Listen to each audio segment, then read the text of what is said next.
Here at A Better Way to Farm. First of all, let me start with this. I know we've been a little bit off of the radar here and been a little bit out of pocket. I think most of you are probably aware by now, my father passed away 8 days ago and we had the funeral a couple of days ago. And so we've been a little tied up with family concerns.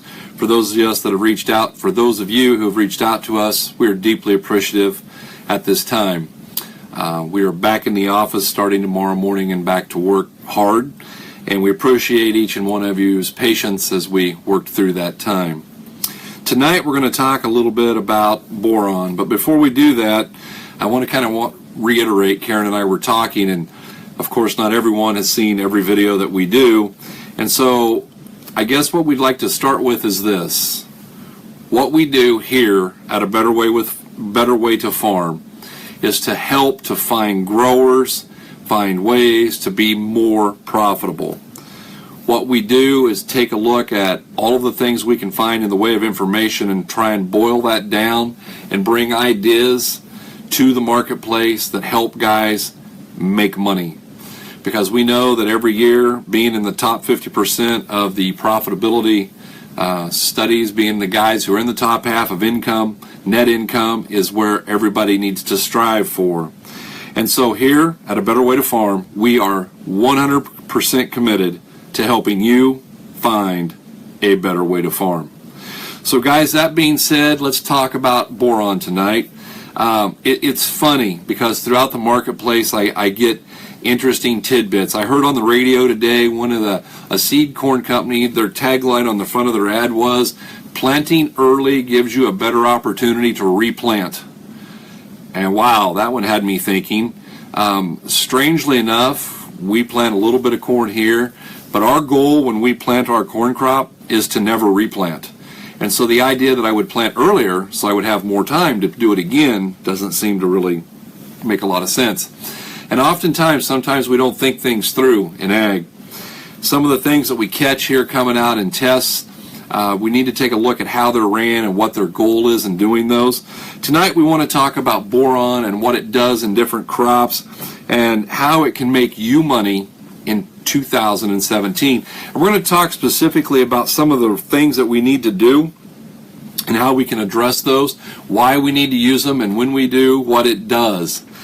We do know that boron is a super important role in above ground development. We know it is a component, like calcium, not as strong, but it is a big component of plant cell walls. We know that it's super, super important in the reproduction of plants. Alfalfa, of course, is a huge boron user, but so is corn and soybeans, and we don't want to lose sight of that. It is important to remember this. Boron in the soil is rather mobile, which is important because it means it runs away every year. Of course, it's one of the three elements that we use that is negatively charged. That would be nitrogen, sulfur, and boron, and therefore we can't build those up. Every year we have to reapply. Every year we know that we're going to have to take a look at how can we replenish this, and what are we going to do. What are some of the major functions of boron in the plant? Well, we know that number one, it's important to move sugar or energy into the different growing parts. We also know that plants that are deficient in boron will create trouble with us for a lot of reasons. For instance, we're going to have empty pollen grains. We're going to have very low pollen vitality. We know that we're going to reduce flowering on every plant that is low in boron. We're also well aware of the fact that boron being low will stunt root growth, which then, of course, in turn leads to less other nutrient uptake, and that gets us in trouble. Now, here at A Better Way to Farm, we believe the critical level to be anytime we're growing corn, and we go out and we take a soil test, and that is 0.8 parts per million or less, we know that we're suffering yield decrease due to a lack of boron. And so what we want to do is we want to make sure that first and foremost that we're soil testing and that level is where we need it. The second thing we can do, of course, is to tissue test and see there where we are and what we need. What I do want to recommend that we not do is to wait until we see visual signs of deficiency. When we see the visual signs of deficiency, the horse is out and now we're trying to shut the gate. Probably not what we want to do.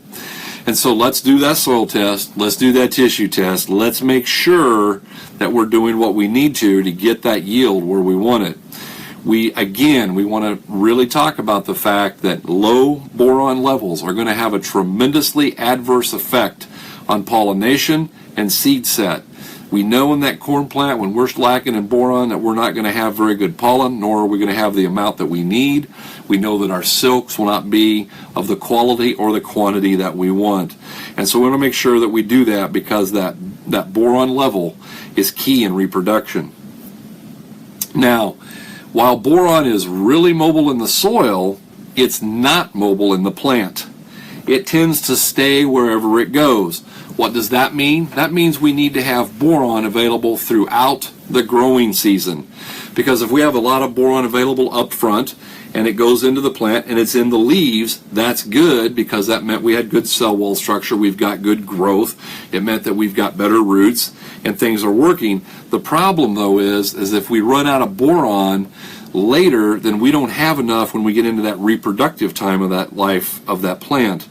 And so it's really important to have, we recommend to our guys to apply some boron early and to come back in and with our side dress or with a fungicide application or with an application of post-emerge chemicals to put on some more.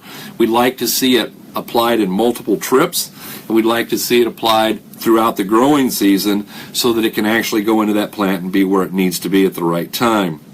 A couple of other things that are interesting to me in studies that I've read recently was that, number one, they talked about what are the effects of low boron and a lot of sunlight. Actually, boron being adequate helps increase photosynthesis, helps us capture that energy, and helps us have a healthier plant. And the flip side is, if the boron levels are low, we are much more likely to get clobbered by intense heat or intense light. In other words, as we have these long, hot summer days, if we're boron deficient, our plants take a double beating, because we end up not capturing the energy that we want, and we have a lot more potential for a leaf damage. And so it's very important to make sure those levels are sufficient. Another thing that I found very entertaining was that, imagine this. When we're low on boron, they have actually done many studies, and it says that the root uptake of phosphorus and potassium is greatly decreased. So if we've been of the persuasion that all we need is more N, more P, more K, more N, more P, more K, more N, more P, more K, we're beating our head against the wall and doing it wrong. Because the fact of the matter is, having proper boron levels helps us get more P and more K into that plant. And that's really, really important. And we just want to push for that and make sure that we're doing the right things. Because if we can do, I guess here at A Better Way to Farm, one of the things we really like to talk about, that we're really big into, is we know that everything affects everything else. And so the fact that we're only low in boron doesn't mean that we just suffer a little bit. Everything else is affected. The secondary nutrients are affected, the macros are affected, the other micros are affected, and so we want to make sure that we do everything as correctly as we possibly can. They also have done some studies, and one of the things that they came up with was that reduced P and K uptake was a real problem, but that was actually within 1 hour of applying boron, P and K uptake increased. That it was that quick of a response because it's so mobile in the soil, and that we could see those plants actually physically start to get more phosphorus and more potassium into them that they need. So I say all of this to get to this point. Throughout my 23 plus years of doing this, we have studied lots of nutrients, we have studied lots of different products, and there are only a handful of things that I am ever so convinced about. And one of them is this: boron should be split applied. We have a hard time getting a 6-pint application in a single shot to out-yield a 3-pint application in a single shot, even though we needed 6 pints. Now, if we put 3 pints on early and 3 pints on later, we get a big yield boost from that. So we want to make sure that the timing is correct. As you guys know, that if you've followed us very long, you've heard us say a couple of things that we believe strongly. Number one, everything that happens in agriculture is good for somebody. Unfortunately, it's not always good for the grower. Number two, we will not always tell you what you want to hear, but we will always tell you the truth to the best of our abilities. And the truth on boron is this: it needs to be split applied. Another truth about boron is this also. In 23 years, the only people that have came in with sufficient levels in their tissue tests are people who have used our complexed boron and applied it in multiple applications. So if you'd like some more information, you'd like to talk about how you can take some of our boron and put it on with your chemicals, put it on with your nitrogen, there's lots of ways to do it, how you could meet this need with a far superior product, hit us up right here on the Facebook page with a message, or give us a call at 641-919-1206. We believe very strongly that boron is one of the critical components that guys are missing today, and we'd love to help you with that. Thank you so much for your time. We look forward to talking to you again really soon. Good night.